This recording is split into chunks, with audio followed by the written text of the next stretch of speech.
Hey there everybody, Vulcan here.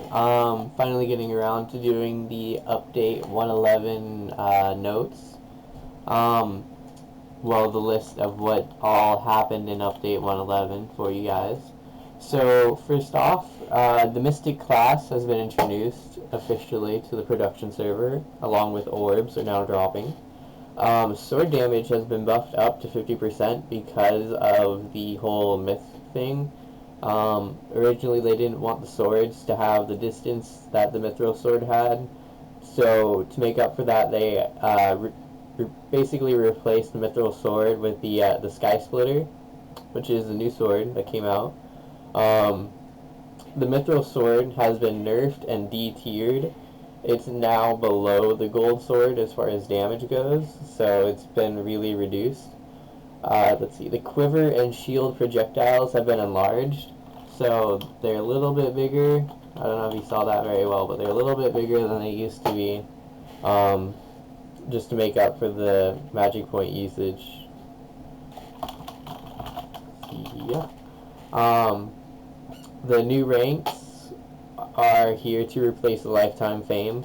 I can show that to you in the Nexus real fast here. As you can see beside our names, we have different ranks now that are based on fame. I believe I'm a gold 5 right now, which is pretty far up there. I think it was like 28,000 fame to get up that far. Somewhere around there. There's a new chat log in that when you hit page up, don't know if you know this, but if you hit page up, it now scrolls up with a few things at a time instead of like filling up the whole left side with chat. Class items dim when you don't have enough mana. I don't know if you saw it earlier when we were in the dungeon, and since I'm getting horrible connection errors right now, as you can see, it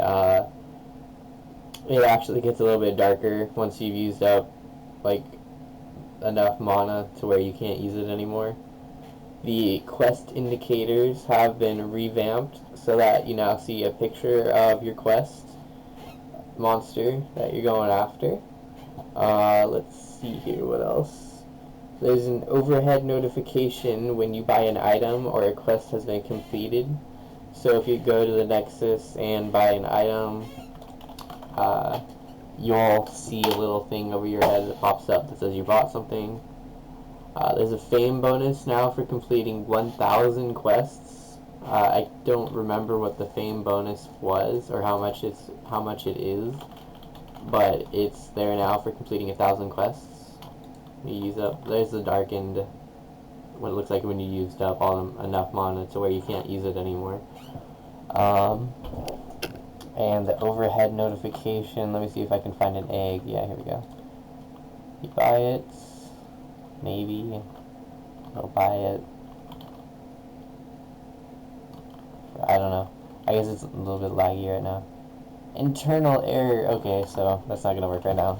There's a few bugs, it seems like, with the new update, so that's something to look out for. Let's see, where was I?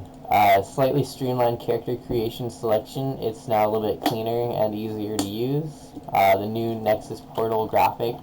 What that is, it's basically just the portals. These are a little bit bigger, as you can see. New graphics to them. Let's see, R key realigns the camera to be north. So if I'm all, like, you know how it's hard to, like, align it straight up and down? You can now aim it north, which is up on your mini-map there by hitting the R key, and it'll align it directly north, so you don't have to try and like get it and go all diagonally. Kind of annoying. It's good to have that in. Let's see. Okay, so all the characters except the archer must now be unlocked.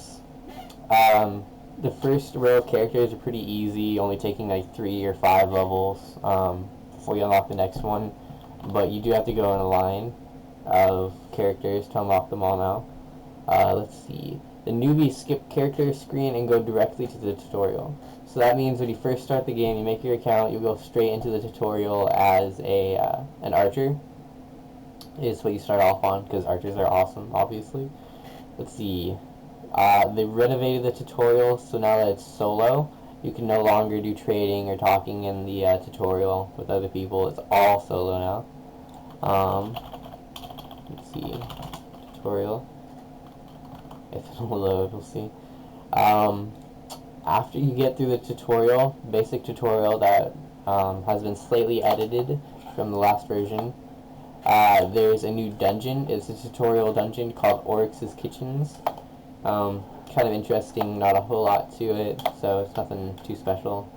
And then once you're done with the dungeon, you'll get another mini tutorial before the Nexus, which just pretty much explains what the Nexus is and why it's there.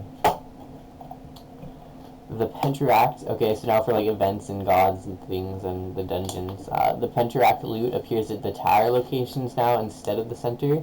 So the very last Penteract tower that gets destroyed will drop the loot that it would normally drop at the center. So it's trying to get people to actually help out with the Penteract instead of camping in the center. The Pirate Cave has been revamped to look entirely new, as you've seen before in my past videos. The revamped Undead Lair, that's where I was at just a little bit ago when I first started filming. They've added new monsters, it's a lot shorter, and it's a lot harder. So that's something to keep keep your eye on, I guess. I'm saying that wrong, but oh well. And they only drop from the ghost gods that are running around in the godland now, and not from the Cthulhu monster things anymore. Let's see. Malphas, who is the Abyss's god boss guy, he only drops vitality now. He drops 2 at 50% each. So you've got a 50-50 chance of getting 2. Let's see, Septavius, who is the ghost god, now has the chance to drop wisdom at the same rate, and Lyman, no, not the Abyss, the Sprite World guy, now drops dexterity at the same rate, 2 for 50% each. Also going on to the quest system, scorpions and lowland bosses such as the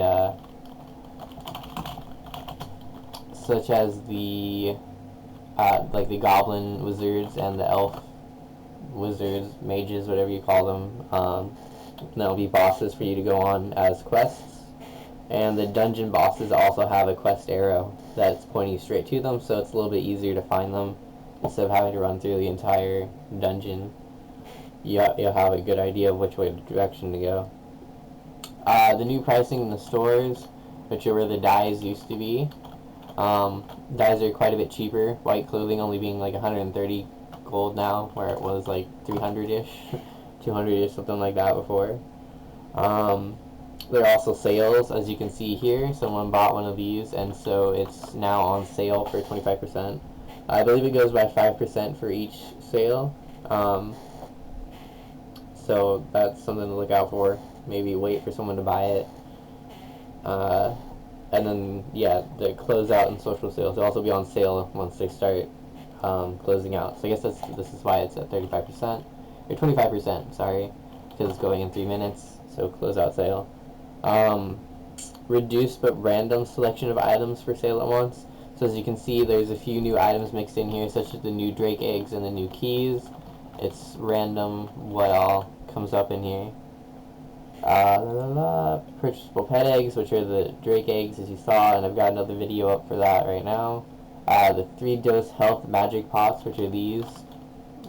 They've got 3 uses, and they heal 125 magic points or 125 health points. You can find the health point one. Pretty darn useful. You got the gold for it. Pushable keys. All the dungeons have a key now that you can buy, including the Sprite World.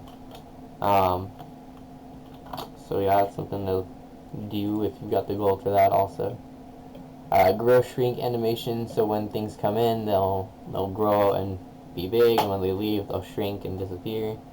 And then the statue of the character changing in the Nexus, where you go to change your character, has been moved down to the very bottom instead of way up there at the top. So yeah, that is all of the changes for the update 111 from the last version. Hope you guys like it. Yeah, see you next time, guys.